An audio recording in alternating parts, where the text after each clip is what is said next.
Mystery box ke ampau? Mystery box. Mystery box. Okey, boleh pilih. Jangan tengok dulu. Tengok saya. Boleh. Okey, tangan ambil. Tak kena buat apa-apa. Just ambil je. Mystery box. Mystery box. Pilih ya? Ya. Satu je. Satu je. Tak boleh dua. Satu. Boleh? Ada lagi? Boleh. Okey.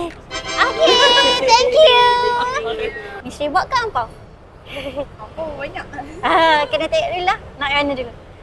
Mana? Mystery box ampau. Ampau. Okey, akak buka.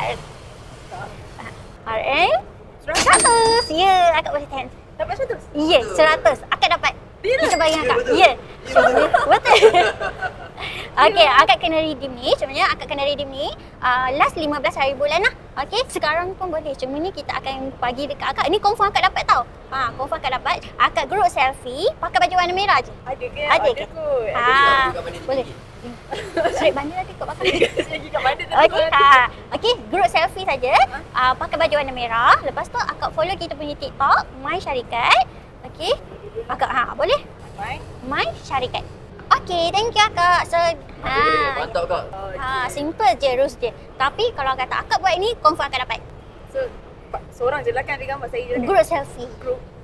Betul, group selfie. Dan siapa? Kalau macam adik-beradik, family. Okey lah. Okey, boleh je.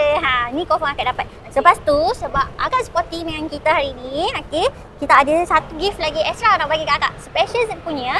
Okey, yang ni sempena collaboration first, Royal Sulan dengan My Syarikat.